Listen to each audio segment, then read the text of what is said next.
नमस्कार, आप देख रहे हैं बात इंडिया की। मैं हूं प्रवीण तिवारी। बात इंडिया की में हमने पीओके के हर मसले को आपके सामने रखा है।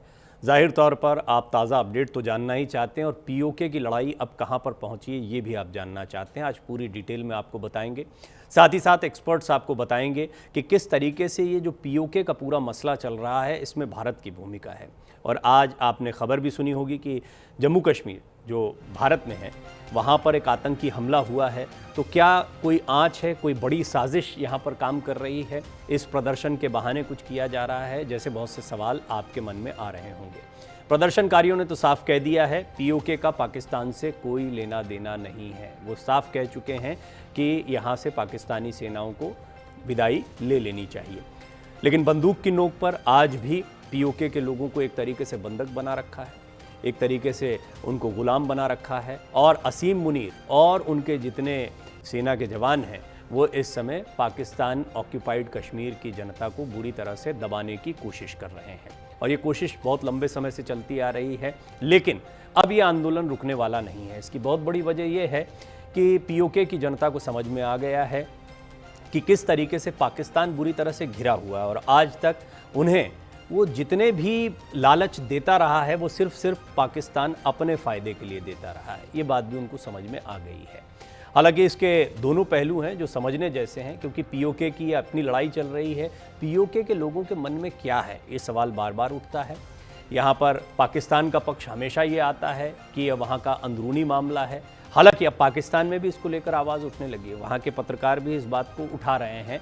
ये बात अलग है कि वहाँ पर पूरी तरह से इंटरनेट को बंद किया गया है, वहाँ पर पत्रकारों को नहीं जाने दिया जा रहा है। तो जो तस्वीरें आती हैं वो एक्टिविस्ट के ज़रिए आती हैं, मोबाइल पर शूट किए गए वीडियोस आते हैं जिसके ज़रिए ये जानकारियाँ मिल पाती हैं। शहबाज मुनीर जो हैं वो प्रदर्शनकारियों को गोल गोल घुमा रहे हैं। कुछ मांगे हुई, उन मांगों को जल्दी पूरा कर दिया जाएगा, बस चुनाव हो जाने दो। लेकिन अगर ये चुनाव की मियाद आगे नहीं बढ़ाई गई तो ये समझ लिया जाएगा कि ये गोल गोल घुमाने की बात है, सिर्फ चुनाव करवाने के लिए ये पैंतरा खेला जा रहा है। तो कुल मिलाकर अब पीओके की जनता को समझ में आ गया है कि और बेवकूफ़ नहीं बनना है। लेकिन होगा क्या, ये समझेंगे। एक बहुत शानदार पैनल मेरे साथ होगा, उससे पहले ये रिपोर्ट देखिए।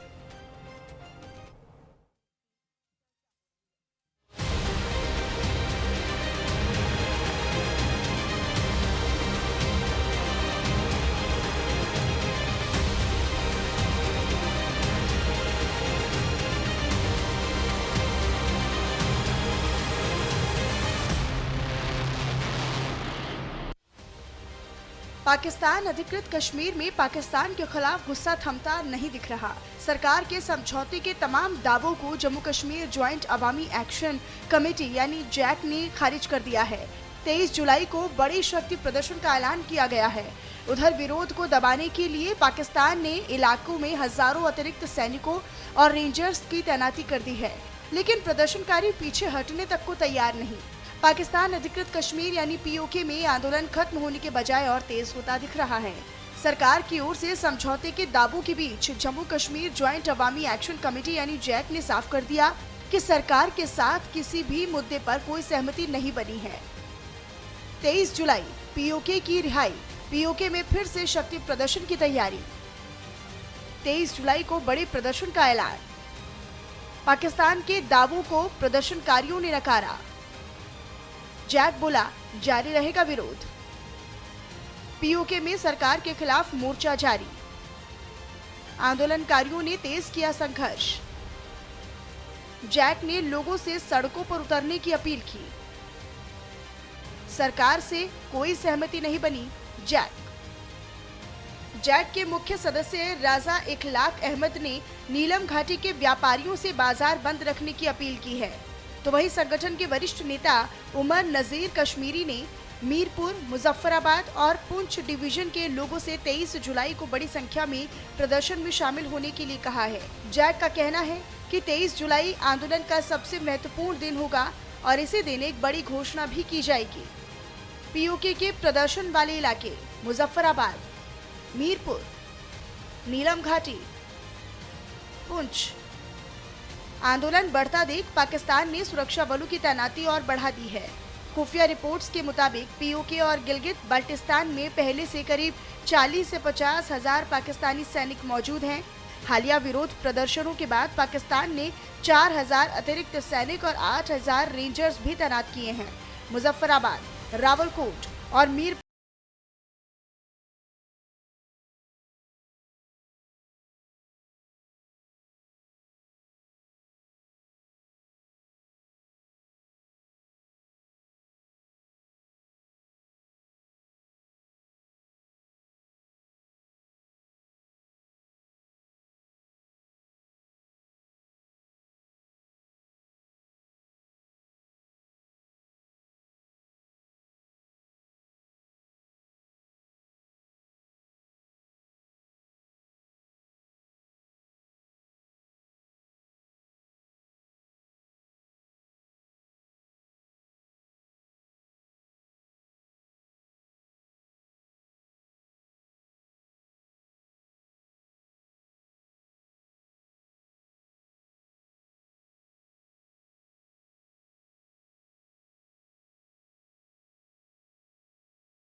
चुनाव से पहले पीओके में बढ़ा दबाव,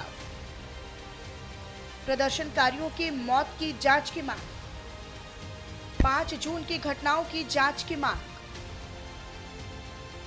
अब पूरी नजर 23 जुलाई पर टिकी है, जब ये तय होगा कि पाकिस्तान आंदोलन को दबा पाएगा या फिर पीओके में विरोध का नया अध्याय शुरू होगा। एक तरफ हजारों सैनिकों की तैनाती है तो वहीं दूसरी तरफ जनता का भारी गुस्सा। ऐसे में सबकी नजरें इस बात पर टिकी होंगी कि क्या पाकिस्तान हालात संभाल पाएगा या पीओके में विरोध और उग्र होगा। Bureau report, news India.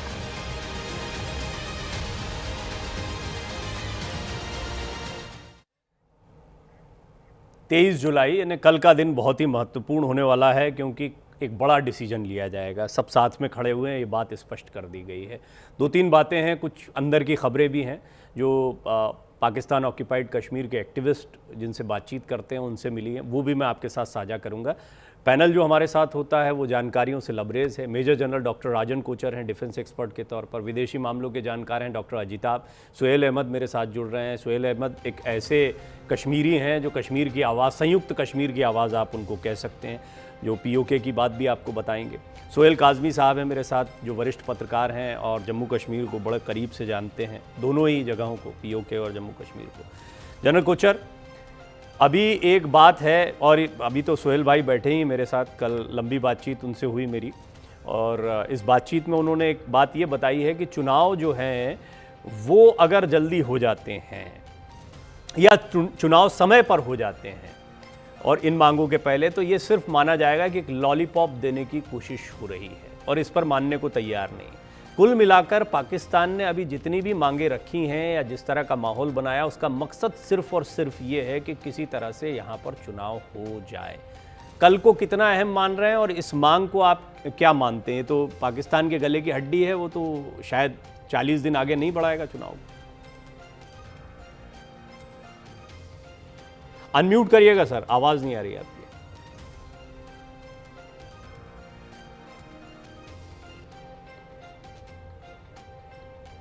नहीं सर, अभी नहीं सुन पा रहे। अच्छा, बिकॉज हाँ अभी आ रही है, अभी आई जी। ओके, तो जय हिंद। जय हिंद सर। पैनलिस्ट को भी जय हिंद मेरी तरफ से। आज मॉर्निंग में मैंने इसके ऊपर एक आर्टिकल लिखा है 23 जुलाई के ऊपर, इसको क्या होने वाला है। तो मैं और एक बहुत अच्छे तरीके से आपने अभी इसका नैरेटिव निकाला है, क्या क्या डिमांड्स हैं। और अगर मैं उन डिमांड्स को 3 श्रेणी में अगर मैं बांटूँ, एक है इकोनॉमिक, और एक है गवर्नेंस, और एक है कॉन्स्टिट्यूशनल। तो अगर आप तीनों को अगर आप सेपरेटली एनालाइज करेंगे तो पाकिस्तान की गवर्नमेंट कोई भी डिमांड इनको देने वाली नहीं है, बिकॉज कॉन्स्टिट्यूशनली जो 12 MLA जो बाहर से आएंगे वो कभी नहीं उसको वापस लिया जाएगा। दूसरा, अगर गवर्नेंस की बात है तो देखिए ये एक मिल्किंग काउ है पाकिस्तान के लिए। POK, आपका मंगला डैम है, यहाँ पे नीलम झेलम आपकी रिवर्स हैं, आपका हाइड्रो इलेक्ट्रिक आपको पावर पाकिस्तान को, पंजाब को और सिंध को इलेक्ट्रिसिटी आपको कहाँ से मिलती है? यहीं से मिलती है। और ये बोल रहे हैं कि जो रेट आप उनको लगा रहे हैं हमको भी वही रेट लगा रहे हैं, हमसे इलेक्ट्रिसिटी लेके जा रहे हैं, तो सब्सिडी हमको चाहिए यहाँ पे। दूसरा, जो वीट एंड राइस जो इनको सब्सिडी मिलती थी पाकिस्तान ने, वो कम कर दी है। और क्यों कम करी है? बिकॉज पाकिस्तान के पास पैसा नहीं है। अब आज मॉर्निंग की न्यूज़ है कि पाकिस्तान USA से तकरीबन $100 बिलियन का इसको लोन लेना चाह रहा है। इसको UAE में उसने फौज भेज दी, डिफेंस पैक्ट उसने कर लिया।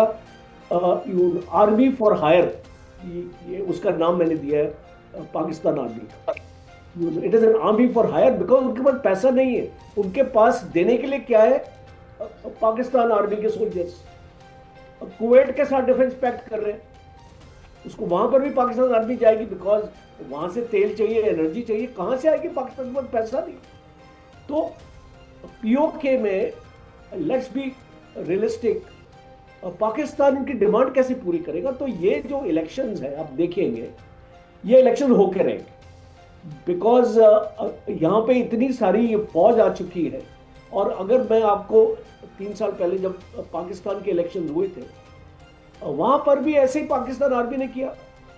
और इसको इलेक्शंस तो एक नाम के होते हैं, बिकॉज यहाँ पे तो आप जानते हैं कि अल्टीमेटली इसका रिजल्ट जो इस्लामाबाद चाहता है, रावलपिंडी चाहता है, उसी टाइप का रिजल्ट सामने आएगा। तो उसमें कोई शक नहीं है मुझे। और यहाँ पे जो आपकी मूवमेंट है, अब आप देखेंगे ये गले में हड्डी बनने वाली है पाकिस्तान के आने वाले वक्त में। इसकी 3 इंपॉर्टेंट वजह हैं। इसको पहले है कि ये बहुत बॉर्डर सेंसिटिव एरिया है, इसको भारत के साथ लगता है। 750 किलोमीटर की सरहद है इसको भारत के साथ। और ये पाकिस्तान यहाँ पे कोई भी ऐसा काम नहीं करेगा जिससे ये इसको सेंसिटिव हो जाएगा। और दूसरा, चाइना के इंटरेस्ट है यहाँ पे। आप जानते हैं गिलगित बल्तिस्तान के से इसको होते हुए ये जो पूरा आपका सीपेक का रूट है ये जाता है, और आपका एक स्ट्रैटेजिक लोकेशन है यहाँ पे। आप काराकोरम हाईवे को डोमिनेट करता है यहाँ से। और तीसरा इंपॉर्टेंट है कि इसको पाकिस्तान कश्मीर का इशू इसके साथ लिंक्ड है। आप देखिए, बिकॉज आप जब इसमें डीप जाएंगे तो जो PAK में होता है वो पाकिस्तान का जो स्टैंड है कश्मीर के ऊपर वो डायरेक्टली अफेक्ट करता है। इसीलिए यहाँ पे ये जो हालत बनी हुई है, तो ये तीनों अगर मुद्दों को अगर अपने माइंड में रखते हुए हम इसको एनालाइज करने की कोशिश करेंगे, तो मुझे जो मेरी असेसमेंट है, और मैं इसको 99% इसको मुझे लगता है ये इसको होने वाला है। जो मैं पाकिस्तान के भी न्यूज़पेपर, डॉन न्यूज़पेपर भी पढ़ रहा था, तो उसमें साफ है कि थोड़ी मांगे in terms of subsidies, because in लोगों ने सब्सिडीज इनकी कम करी है, शायद उनको थोड़ा इंक्रीज कर दें, इससे ज़्यादा वो कुछ नहीं देने वाले, और वो इनको एक्सेप्टेबल नहीं है। अब आप इसको देखा, इतनी लंबी चौड़ी डिमांड है इनकी, जब तक ये डिमांड नहीं पूरी होगी इसको तो सालों लग जाएंगे। और मुझे इसको लगता नहीं है कि पाकिस्तान इनकी डिमांड्स को। बट डॉक्टर कोचर, एक बात तो साफ है कि पाकिस्तान को कुछ ना कुछ तो लग रहा होगा, तभी तो अप्रोच किया, ये टाइम बाय किया है। और अगर ये डेडलॉक बना ही रहना था तो फिर ये समय क्यों बाय किया है?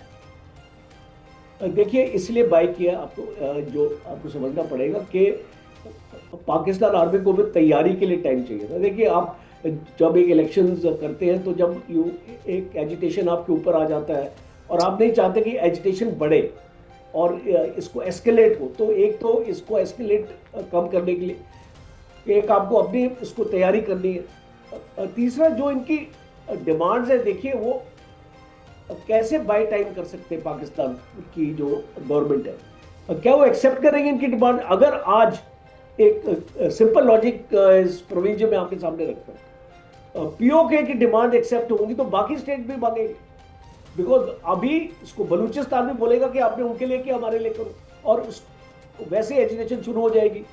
खैबर पख्तूनख्वा भी वही डिमांड करेगा।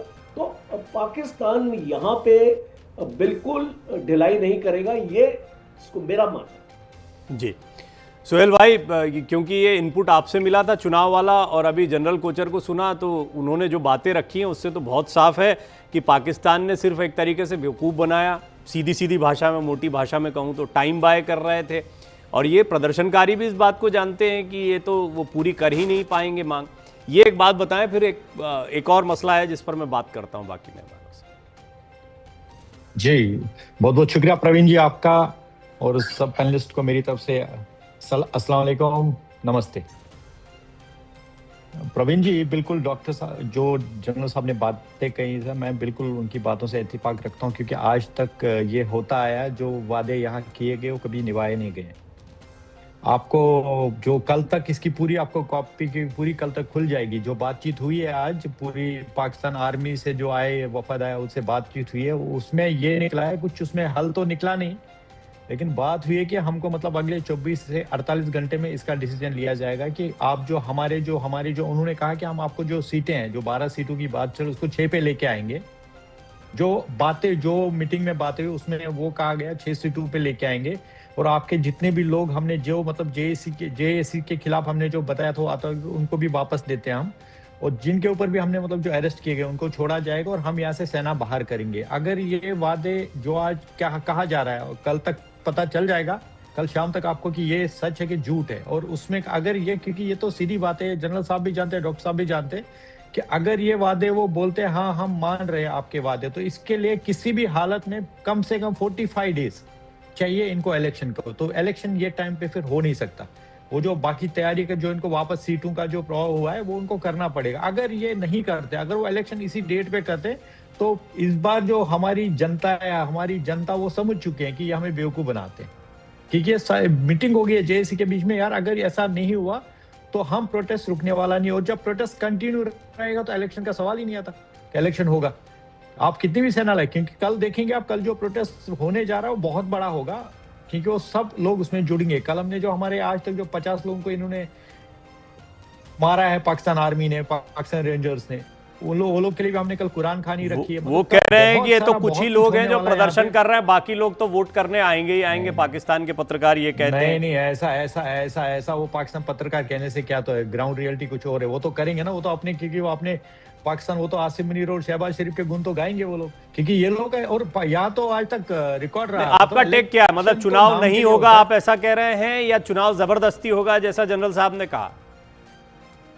दोनों पॉसिबिलिटी है, ठीक है। अगर वो मांग मान गए तो फिर चुनाव पोस्टपोन करना पड़ेगा। अगर ये नहीं बोलते कि चुनाव पोस्टपोन होगा, फिर यहाँ पे जबरदस्ती इज पॉसिबल कि जबरदस्ती इलेक्शन करा सकते हैं। आज तक पाकिस्तान का रिकॉर्ड है कि हर चीज जबरदस्ती यहाँ कराएगी। जनरल साहब ने बिल्कुल सही बात की है, लेकिन लोग भी इस बार डटे हैं, लोग भी हार मानने वाले इस बार नहीं। कुल मिला के कि अगर जनरल इलेक्शन, जबरदस्ती इलेक्शन करवा भी लिए गए तो ये एस्केलेट होगा, ये प्रदर्शन रुकने के बजाय और बढ़ेगा, आप ये बात कह रहे हैं, ये समझ में आया? बढ़ेगा जी बढ़ेगा। और मैं आपको एक अभी, क्योंकि बहुत सारे मेहमान हैं आपके, मैं आपको एक रियल, आज मेरे पास एक रियल स्टोरी आई जो अभी रिसेंटली आजाद, मैं आपसे वो सुनता हूँ, बाकी काजमी साहब और अजिताभ जी को भी शामिल कर लूँ मैं पहले। तो डॉक्टर अजिताभ आप बताएं, आपने सुन लिया है सबको, तो थोड़ा सा बताएं। मैं काजमी साहब के पास इसलिए बाद में जाऊंगा क्योंकि जम्मू कश्मीर की सियासत बड़े अच्छे से जानते हैं वो, तो वो सबका लब्बो लुबाब रख देंगे। पर डॉक्टर अजिताभ आप मुझे बताएं कि अभी इलेक्शन जो है और मांगे और कल की तारीख और फिर ये आगे बढ़ जाए, जैसी 3-4 बातें निकल कर आई, बात एक ही समझ में आ रही है कि ना वो मानने वाले हैं ना ये हटने वाले हैं। अभी स्थिति क्या है फिर, वो समझने जैसा मामला है? देखिए प्रवीण जी, सबसे पहले तो ये सब जानते हैं कि पाकिस्तान आर्मी या पाकिस्तान कभी युद्ध नहीं जीता भले, लेकिन इलेक्शन कभी हारा नहीं है। तो ये चीज फिर से होने जा रही है। और दूसरी तरफ जो आपने कहा या सुहेल भाई ने कहा कि जनता भी मानने से रही, आवाम भी इस बार कंप्रोमाइज के मूव में नहीं है, क्योंकि पहले से और अब के मूवमेंट में बहुत अंतर आ गया है।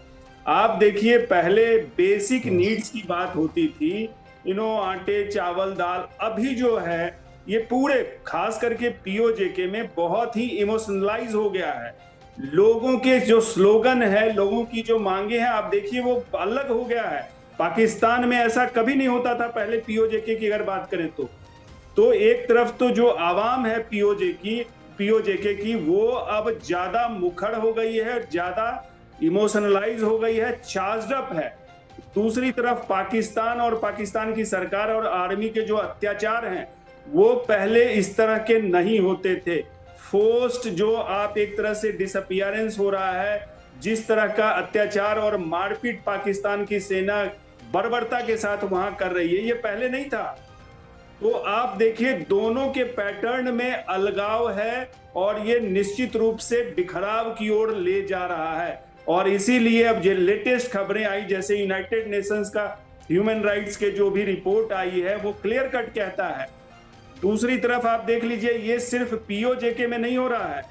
आप देख लीजिए एमनेस्टी इंटरनेशनल की भी रिपोर्ट आई है आज। उस रिपोर्ट में बलूचिस्तान में तो एक जो है वो तो कह ही रहे हैं, पाकिस्तान ने जो अफगानिस्तान काबुल के रिहाब सेंटर पे जो अटैक किया था, जिसमें 269 जो वहां मरीज एक तरह से थे उनकी जो हत्या की है पाकिस्तान ने, और सैकड़ों वहां पे घायल हुए, उसको भी क्लियर कट एमनेस्टी इंटरनेशनल कह रहा है कि ये मानवाधिकार का हनन है, ये वॉर क्राइम है, इसके लिए पाकिस्तान को सजा मिलनी चाहिए, एमनेस्टी कह रहा है। तो आप देख लीजिए, एक तरफ यूनाइटेड नेशंस की ह्यूमन राइट्स रिपोर्ट, दूसरी तरफ यूनाइटेड नेशंस की जो ह्यूमन राइट्स की रिपोर्ट, और दोनों मानवाधिकार को लेके है। ये निश्चित रूप से पाकिस्तान के अगेंस्ट में जाता है। और इसीलिए पाकिस्तान देखिए अब कटोरा लेके अमेरिका को 10 अरब डॉलर मांग रहा है, क्योंकि वो आटे चावल के उसकी किल्लत हो रही है। बिल्कुल सही कहा आपने डॉक्टर साहब। और जैसे जनरल साहब ने कह ही दिया ना, तो जब किराए पर आर्मी भेजने की नौबत आ गई है कि पैसा कहाँ से लाएं, कैसे लाएं, तो किराए पर आर्मी लगा रहे हैं न, समहाउ वो अपने लिए फंड्स जुटाने का प्रयास कर रहे हैं। बड़ी बुरी स्थिति, पूरा आर्टिकल लिखा उन्होंने इस पर। सुहेल काज़मी साहब, अभी जैसा मैंने कहा, आप थोड़ा यहाँ का मिजाज समझते हैं, ये पीओजेके की जनता सोच कैसे रही है, क्या चाह रही है? देखिए कुछ नेता हैं, वो नेताओं ने इन लोगों को बताया, इन लोगों को तो लग ही रहा होगा, दर्द भी था, इसलिए लोग निकल कर भी सामने आए। एग्जैक्टली इनके दिमाग में चल क्या रहा है और कब तक टिके रह सकते हैं, ये मेरे मन में बार बार सवाल आता है।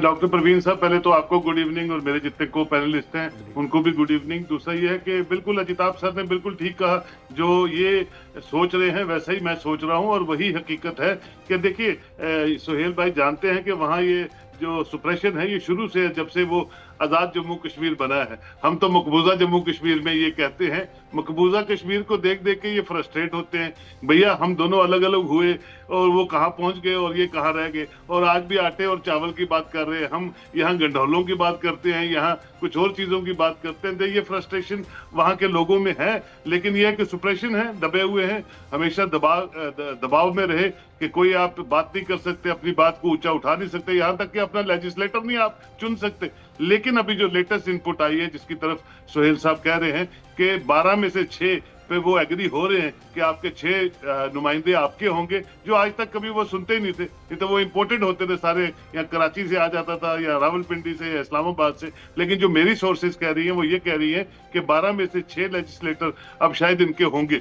ये तभी मुमकिन है तब क्योंकि इनका जो लावा है एग्रेशन का, वो फटा है। और अगर ये लावा इसी तरह रहेगा तो मुझे लगता है एस्टेब्लिशमेंट, बड़ी बड़ी एस्टेब्लिशमेंट भी झुकने को तैयार हो जाती है, अगर ये इनको गंवाना नहीं चाहते। कोचर साहब ने बिल्कुल कहा गवाएंगे नहीं, ये इनको हाथ से नहीं जाने देंगे, लेकिन पानी लेते रहेंगे। इनका चाइना का जो इन्वेस्टमेंट है वो पाकिस्तान खाता रहेगा, क्योंकि पैसा किसी सूरत में भी रावलपिंडी इस्लामाबाद छोड़ता नहीं है। लेकिन यह है कि इनको थोड़ा बहुत खुश जरूर इस बात करेंगे अगर ये इसी तरह कॉन्टिन्यूड वे में लगे रहे, और इसी तरह का जन सैलाब जो हम देख रहे हैं आपके विजुअल्स में ये चलता रहा, और यूनाइटेड नेशन से भी जो चीजें हम देख रहे हैं वो भी एक दबाव है इस वक्त जो पाकिस्तान पे है, क्योंकि पाकिस्तान में अपनी और भी बहुत सी मजबूरियां हैं और बहुत सी प्रॉब्लम्स हैं। तो इस प्रॉपर सेंसिटिव एरिया को वो बिल्कुल ऐसे अकेला नहीं छोड़ेंगे, खाली नहीं छोड़ेंगे। कुछ ना कुछ इस बार सोहेल साहब को जरूर देंगे ताकि थोड़ी इनकी आवाज जो है पार्लियामेंट में और इनकी असेंबली में बुलंद हो। इसकी मुझे होप लगती है, लेकिन टेम्पो बना के रखें, क्योंकि लोग बिक जाते थे। इनके लोग भी बड़े हमने पहले देखे, उनको कुर्सी का लालच देते थे, कुछ देते थे तो वो बिक जाते थे। जैसे हमने 90s में अपने जम्मू कश्मीर में देखा, इनके स्लोगन्स पे, अलगाववाद पे और मिलिटेंसी पे पैसा दे के वो कहीं ना कहीं कोई ना कोई मूवमेंट क्रिएट कर देते थे। यहाँ तो सब ठीक हो गया, लोगों के माइंडसेट बदल गए। इनका माइंडसेट भी जो है वो उसको बदलने की जरूरत है। ना वहाँ इस्लाम ठीक तरह प्रोपोगेट हो रहा है, ना कुरान ना हदीस।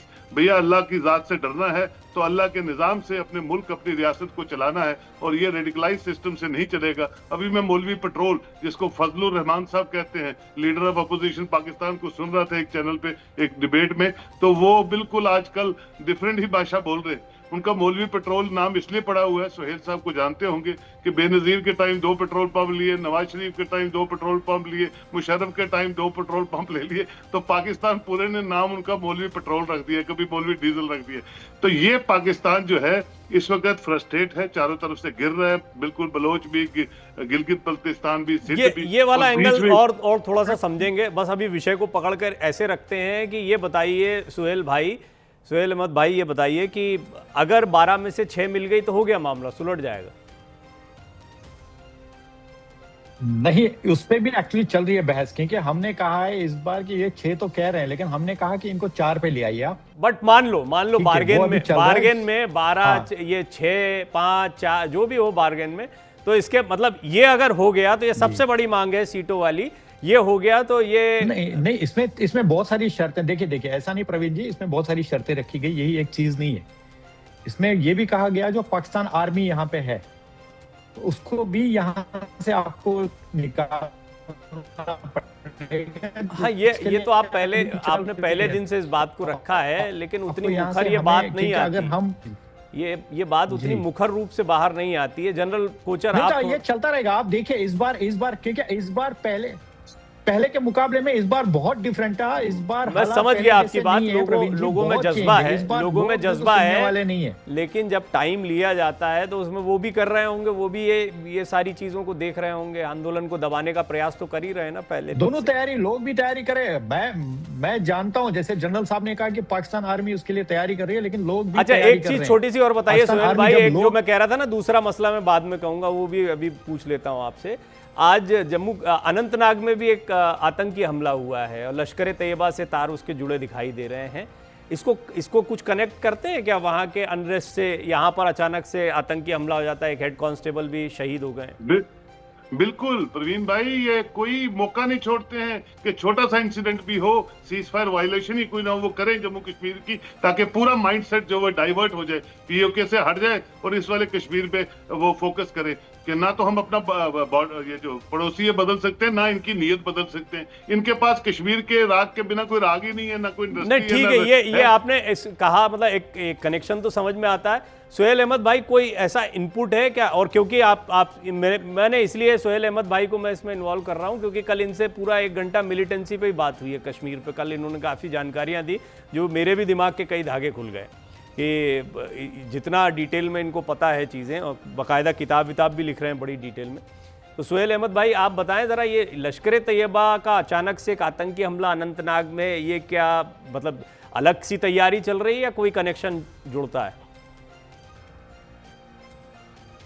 कि इसकी एक्चुअल में ये लोग तैयारी कर रहे थे। एक्चुअली ये टीआरएफ का जो था, ये टीआरएफ लश्कर का नाम, क्योंकि अभी टीआरएफ किया हुआ है, ये टीआरएफ ने पूरी जिम्मेदारी इसके लिए, ये एक्चुअली ये लोग प्लान कर रहे थे। एक्चुअली कुछ दिन उससे कश्मीर में, सुहेल भाई को पता होगा, यात्रा बंद किया, यात्रा कुछ दिन उससे बंद है। ये लोग का कुछ और ही प्लान था, जिससे एक्चुअली ये जो आज हुआ ये एक्चुअली कुछ और प्लान था ये लोग का। क्योंकि इसमें ये भी कह सकता हूँ मैं कि हमारी भी थोड़ी सी मिस्टेक है, अगर वहाँ पे पुलिस या आर्मी की भी थोड़ी मिस्टेक है कि ये बंदा यहाँ तक हथियार लेके कैसे पहुंचा, ये तो थोड़ी गलती है अपनी। लेकिन यहाँ पे एक्चुअली आर्मी भी थोड़ा ये सोच, 3-4 दिन से वहाँ पे यात्रा बंद है, तो ये प्लान था एक्चुअली शायद फिर से कश्मीरी के पेट पे लात मारने का। मैं आपको ये बता रहा हूँ क्लियर इस बार। शायद हो सकता है यात्रा पे कुछ प्लान था पाकिस्तान का, इस बार फिर से डाइवर्ट करो माइंड यात्रियों को, लेकिन अभी यात्री कुछ 23-24 तक यात्री बंद है, रोड ब्लॉक है पूरा, तो यात्री आ नहीं रही है। तो आज उनने पीठ पीछे से वो पुलिस वाला वहां पे था, उसको गोली मार दी। ये पूरा लिंक पाकिस्तान से जुड़ा है, तो कंफर्म है ये पूरा यहीं से हुआ है। जो वहां पे इस वक्त ग्रुप, जो वहां पे 3-4 लोगों का ग्रुप जो वहां पे इस वक्त है वो एरिया में, जिसमें एक वो अभी एक तो मारा गया, 2-3 लोग हैं वहां पे वो एरिया में, वही ग्रुप है पूरा। ये ऑलमोस्ट आप देखेंगे 15 से जनरल कोचर, हम जानते चाहे हो हैं सकता एक सबसे बड़ा हथियार जो इस्तेमाल किया ना पाकिस्तान ने आज तक, वो जनरल कोचर है जहनियत। उसमें बच्चों, जब वो मतलब छोटे बच्चों से लेकर आज तो अब तो कई पीढ़ियां बीत गई हैं, उनके मन में बहुत जहर घोला गया, बचपन से सिखाया जाता है उनको। और क्या ये सेंटिमेंट को एक बार फिर मोड़ने की, या क्योंकि भाव चले गए तो सब कुछ चला जाएगा, यहाँ पर हथियार से कुछ भी रोका जा सकता है लेकिन भाव को नहीं रोका जा सकता, इमोशंस को नहीं रोका जा सकता। प्रवीण जी, ये ज़ियाउल हक से, जब जनरल ज़ियाउल हक थे पाकिस्तान के चीफ, और तब से ये फिलॉसफी पाकिस्तान की चली है कि इसमें रिलीजन और फंडामेंटलिज्म बहुत बढ़ गया है। पाकिस्तान के अंदर भी एक स्ट्रॉन्ग रिलीजियस डिवाइड है, जैसे कि शिया, सुन्नी, मुहाजिर, इस टाइप का। तो ये इस ज़ियाउल हक की देन है। और ये मुनीर जो है, ये एक अवतार है ज़ियाउल हक का। अगर आप इनका पैरेलली अगर आप इनको स्टडी करें, दोनों एक ही टाइप की पर्सनालिटीज़ हैं, सोच एक टाइप की रखते हैं। और जनरल मुनीर को अगर आप फॉलो करते हैं तो उनके आप भाषण आप देखें, जब वो पाकिस्तान मिलिट्री एकेडमीज में जाते हैं तो वो जिहाद के ऊपर बोलते हैं। और एक राइट सर, रिनाउंड एक लेडी है क्रिस्टीन फेयर, ये आपने उनका सुना होगा, मशहूर है काफ़ी। वो पाकिस्तान के इश्यूज के ऊपर वो एनालाइज करती है। रैंड कॉर्पोरेशन में वो काम करती थी, जॉर्जिया यूनिवर्सिटी में थी वो। इसको पाकिस्तान के जर्नल्स को इंटरव्यू किया है, और हाल ही में 2 दिन पहले उनका एक इंटरव्यू मैंने अभी सुना है। और वो एक बहुत इम्पॉर्टेंट पॉइंटर है हम सब लोगों के लिए, और वो एक रेवलेशन है, बिकॉज वो काफ़ी रिसर्च करती हैं। और वो कोई प्रो पाकिस्तान या प्रो इंडिया नहीं है, वो बहुत बैलेंस्ड अपना ओपिनियन रखती है। तो उन्हें बताया है कि कश्मीर का मुद्दा अगर सॉल्व भी हो जाए आने वाले वक्त में, भारत पाकिस्तान के रिलेशंस ट्रैक पे नहीं है, बिकॉज यहाँ पे जो जिहादी सोच है पाकिस्तान मिलिट्री की, वो जिहादी सोच को वो कम नहीं करेंगे। अपना रेलेवेंस उनको, इसको मिलिट्री की अहमियत तभी मिलती है जब एक एंटी इंडिया पोस्चर पाकिस्तान लेता है। और अभी आपने जो जिक्र किया, ये जो टेररिस्ट अटैक हुआ है, अब आप देखिए 3 दिन पहले इसको एलओसी के ऊपर वायलेशन होता है, और आप पहली बार हुआ है सिंदूर के, आप इसका टाइमिंग देखिए। इसको सिंदूर के बाद ऑलमोस्ट 1 साल से ऊपर हो गया है, कोई भी सीज फायर वायलेशन आपने देखा नहीं, इस बार हुआ। और जब इसकी जवाबी कार्रवाई भारत ने दी, और ये सीज फायर तभी करते हैं, या ये वायलेशन इसको वायलेशन तभी करते हैं जब इनको टेररिस्ट को अंदर एक्चुअली इन्फिल्ट्रेशन कराना पड़ता है। और ये जो आपने देखा 3 दिन का ये इंसिडेंट हो गया आपका जो शेलिंग का, इसमें कुछ ना कुछ इन्फिल्ट्रेशन हुई है, और उसकी वजह से आपने इसको अटैक्स भी देखे। और कुछ जो बंदे हैं टेररिस्ट ग्रुप्स के, इसको अभी भी हमारे जंगलों में छुपे हुए हैं, और ऑपरेशन चलता रहता है। सर, बड़ी इंपॉर्टेंट बात बोली आपने, टाइमिंग शब्द का इस्तेमाल किया, वही समझना चाह रहा हूँ, क्या ये महज इत्तेफाक है कि इसी समय पर ये हुआ, या टाइमिंग? एक तो यात्रा तो है ही बहुत महत्वपूर्ण, पहले से कुछ अलग प्लान चल रहा हो, टाइमिंग थोड़ा सा बताइए आप। देखिए, पाकिस्तान आर्मी हमेशा एक प्लान बी रखता है। प्लान ए ये है कि भाई ठीक ठाक हो जाए मामला, और वहाँ पे इलेक्शंस हो जाए। प्लान बी है कि अगर चीज़ें हाथ से बाहर जाती हैं तो पाकिस्तान आर्मी एक डाइवर्जन क्रिएट करेगा, और इसीलिए मैं इसको प्लान बी बोलता हूँ। बिकॉज पाकिस्तान आर्मी हमेशा अपने जो अपनी कंटिजेंसी प्लानिंग अच्छी तरीके से करता है, उनकी स्ट्रैटेजी वगैरह सब अच्छी होती है, पर उनका एग्जीक्यूशन नहीं वो कर पाते हैं, इसलिए वो कारगिल में भी मार खा गए। स्ट्रैटेजी बहुत अच्छी थी कारगिल की, जिस तरीके से वो लोग अंदर आए थे, बिकॉज इस कैंपेन को मैंने बहुत डीपली स्टडी किया था, बट उसको एग्जीक्यूट नहीं कर पाए। तो हमेशा पाकिस्तान एग्जीक्यूशन में मार खाता, और इसीलिए जो आपका सवाल है वो बहुत इंपॉर्टेंट है, और ये इसको रेलेवेंट है इस डिस्कशन के लिए भी, कि पाकिस्तान ने अपना प्लान भी ऑलरेडी बना रखा है, और इसीलिए आज 1 लाख से ऊपर फौज है पाकिस्तान की पीओके में। क्यों है वहां पे? बिकॉज एक तो आप जानते हैं कि इलेक्शंस को मैनेज करना है, तो वो जबरदस्ती से मैनेज होगा, और जो भी इलेक्शंस है इसको वोटिंग की एक परसेंटेज भी मैं देखता हूँ कम होगी इस बार, वो इतनी इसको परसेंटेज नहीं होगी, और वो ये इनके एक्चुअली फायदे में जाएगी, और ये अपनी फौज से वो पूरा इलेक्शन को रिग कराएंगे। और अगर वहाँ बगावत होती है, जैसे कि अभी सुहेल साहब भी बता रहे थे, और तो ये जब अगर इसकी बगावत होती है तो फिर ये प्लान भी इस्तेमाल होगा, एक डाइवर्जन ही होगा। और एक लास्ट पॉइंट मेरा है, पाकिस्तान यहाँ से फौज अपनी कभी कम नहीं करेगा, बिकॉज यहाँ पे थ्रेट परसेप्शन सबसे ज़्यादा है। अफगानिस्तान बॉर्डर पे इतना थ्रेट परसेप्शन नहीं है, क्योंकि अफगानिस्तान के पास ऐसी फौज नहीं है कि जो वो उसको वहाँ से हमला करके इनके ऊपर अटैक करे। वो एट द मोस्ट इन्फिल्ट्रेशन, तहरीक तालिबान पाकिस्तान, इस टाइप के इन्फिल्ट्रेशन होते रहते हैं, वो एक नॉर्मल प्रॉक्सी वॉर कर सकता है, वो डायरेक्ट अटैक नहीं कर सकता। ठीक बात है जी। हाँ, बिल्कुल। तो इसीलिए उसके लिए पाकिस्तान के लिए ये बॉर्डर बहुत इंपॉर्टेंट, और इसीलिए अभी जो उसने अपनी फौज यहाँ पे तैनात कर दी है वो ऐसे फालतू नहीं करेगा। और ये जो इलेक्शंस भी आप देखेंगे, इसको रीडिंग है, दो ऑफकोर्स जो एक्सपर्ट्स हैं उस तरफ पाकिस्तान से जो हमारे पैनल में है, तो ये इलेक्शन टाइम पे हो, बिकॉज अगर ये इलेक्शन पोस्टपोन हो गया, वो पाकिस्तान आर्मी की, पाकिस्तान गवर्नमेंट की बड़ी हार होगी। बिल्कुल आपने मेरे दिल की बात बोली, यही कि उनकी वो अपनी इस तरह से हार दिखाएंगे ही नहीं है, उनके लिए बहुत बड़ी डिफीट होगी। तो देखिए, यही सोहेल काज़मी साहब ने इस बात से पहले इत्तेफाक जता दिया, उन्होंने कहा इसमें कोई संदेह ही नहीं है कि मैं, और ये खबर जब से मैंने हेडलाइन में भी देखी और खबर सुबह से चल रही थी, तो मुझे पच नहीं रही थी कि अचानक से ये जो टाइमिंग वाली बात आपने बोली और प्लान बी से इसको जोड़ा है और वहाँ के अनरेस्ट और प्रदर्शन के साथ इसको कनेक्ट किया है, बड़ा इंपॉर्टेंट है जनरल कुचर। और आप जैसे सीनियर एक्सपर्ट अगर इस बात को रखते हैं, तो मैं चाहूँगा डॉक्टर अजिताभ आप भी इस पर ज़रा टिप्पणी करें।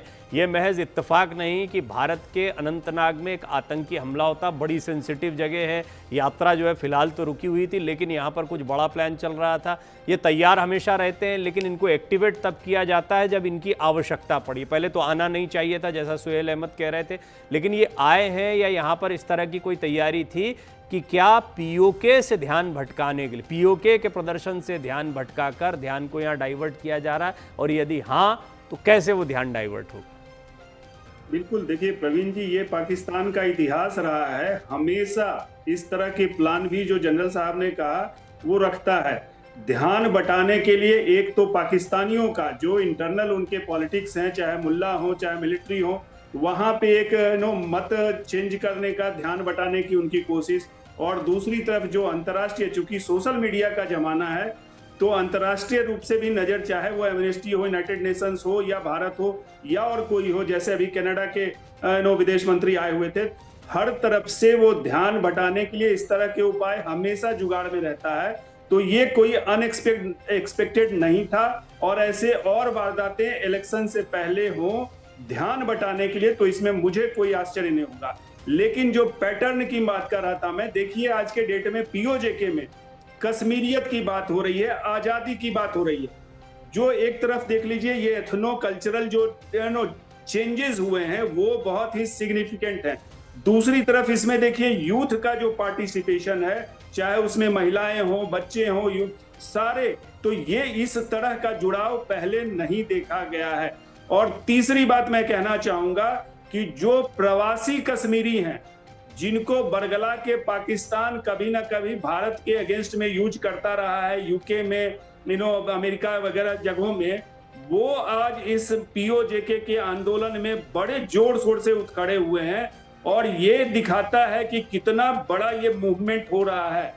तो इसमें पाकिस्तान के लिए बहुत बड़ी चुनौती होने जा रही है, चाहे जितने भटकाव ले लें। लेकिन अब जो विपरीत परिस्थितियां, और इंटरनेशनली भी आप देख लीजिए, एक तरफ हूती ने उधर सऊदी को चैलेंज कर दिया है और पाकिस्तान वहां कमिट कर चुका है कि हम वहां सऊदी को बचाएंगे।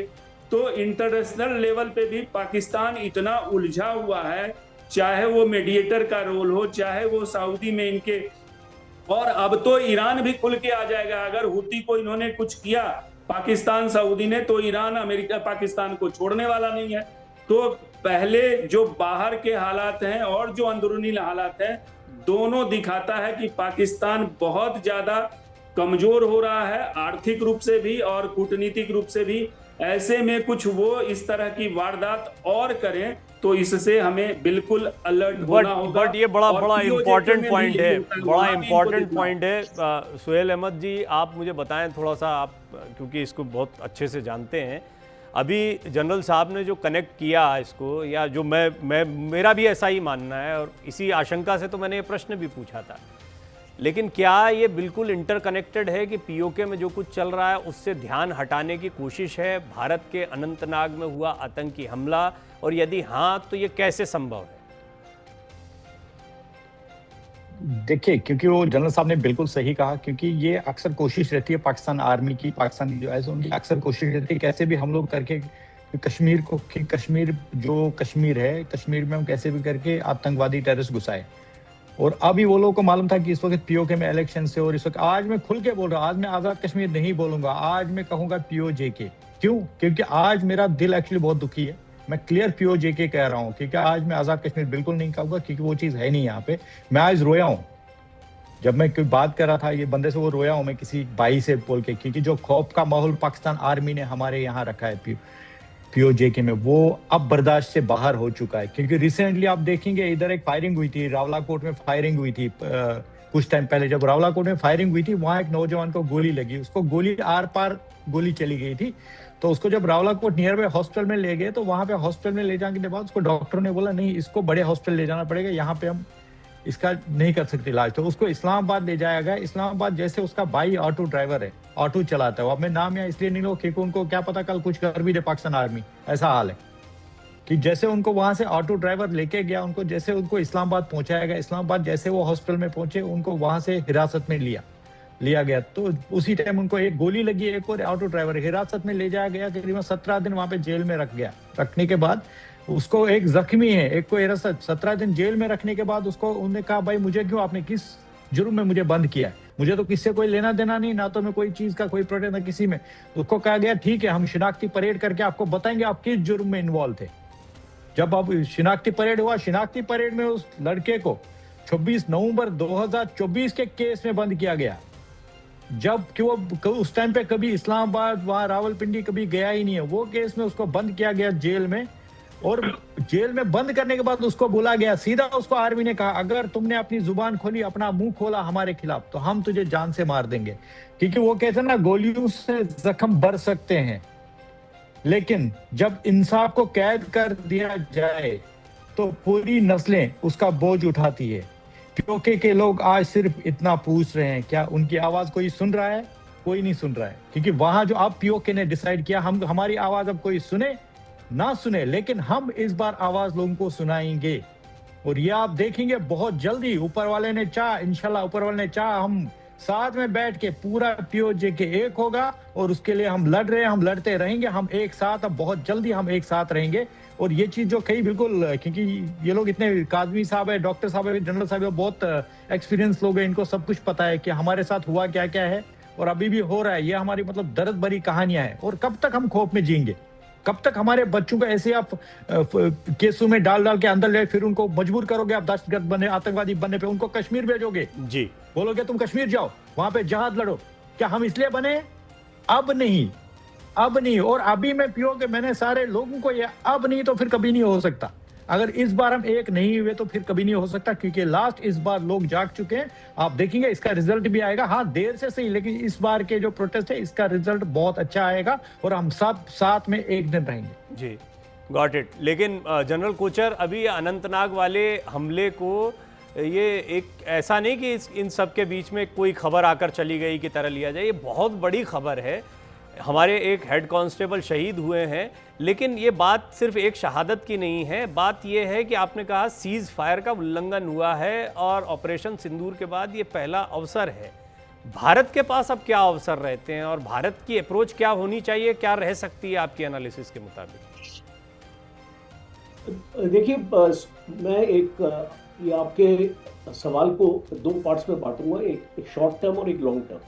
बिकॉज बहुत अभी जो शॉर्ट टर्म का जो भारत की अप्रोच है, भारत ने एक मिनिस्ट्री ऑफ एक्सटर्नल अफेयर्स से स्टेटमेंट आई है और इसको बताने की कोशिश की है यूएन में भी और बाकी जगह भी, कि जिस प्रकार से ह्यूमन राइट वायलेशन पीओजेके में हो रहे हैं और वर्ल्ड की अटेंशन इस तरफ इस लाने की इसको तवज्जो की है भारत ने। एक तो ये भारत का स्टैंड रहा है। दूसरा, इसको मुझे अभी नहीं लगता कि इसको भारत इस मामले में इंटरफेयर करेगा, बिकॉज अभी इसको भारत की सोच ऐसी है कि ये जो मूवमेंट है अभी एक शुरुआती स्टेज पर और इसको भारत इसको ऑब्जर्व करने की कोशिश करेगा कि ये इसको कितनी ताकत मिलती है आने वाले वक्त में। और कुछ ऐसी चीज़ें हैं जो हम चैनल पे नहीं डिस्कस कर सकते हैं, जो हम अपनी स्ट्रैटेजी के साथ अपना करते रहते हैं, वो मैं समझ सकता हूं सर, बट जस्ट ये मैं ज़रूर जानना चाहता हूं कि ऑपरेशन सिंदूर के बाद हमने कहा था कि अब और बर्दाश्त नहीं किया जाएगा। इसको अगर जैसा कि सोहेल अहमद जी बता भी रहे हैं या लश्कर तैयबा कह लीजिए, ये नाम भी आ रहे हैं सारे के सारे, अब वो नाम बदल कर करते रहे। पाकिस्तान कनेक्शन अगर सामने आता है तो पाकिस्तान ने वो कर दिया जिसके लिए भारत ने हिदायत। अभी सर एक मैं बीच में थोड़ा सा सर आपको रोकूंगा। अभी जस्ट मेरी बात मैंने एक्चुअली म्यूट किया था, इसीलिए मैंने कट किया था। ये जो टेररिस्ट जिसने ये सर पाकिस्तानी है, क्लियर है सर, ये पाकिस्तानी टेररिस्ट ने किया। ये जो हमारा जवान वहां पे आ गया वो सर बिल्कुल पाकिस्तानी टेररिस्ट नहीं। मैं ये कह रहा था कि सर जनरल साहब ये भूल जाते हैं पीओजेके में क्या चल रहा है, हम तो ये छोड़ दीजिए, ये वाले में इंटरफेयर करेंगे नहीं करेंगे, लेकिन ऑपरेशन सिंदूर के समय हमने एक हिदायत दी थी, उस हिदायत का भी उल्लंघन हुआ है। तो ये तो हमारे लिए भी एक तरीके से एक बड़ा चैलेंज है। इस पे तो कोई डिसीजन लेना या कोई निर्णय तो होगा बड़ा। देखिए इसको प्रवीण जी, मुझे नहीं लगता कि इसके ऊपर कोई भी मेजर एक्शन हम लोग लेने वाले हैं, बिकॉज ऐसा है कि आपको बहुत मेजर्ड एक्शन आपको लेने पड़ते हैं। तो आपने एक आपने अपनी डॉक्ट्रिन को अपना इस चेंज किया है, आपका एक जो इस टाइप का कोई। मित्रों, ये जो स्टूडेंट्स की डिमांड है, जिस विषय पर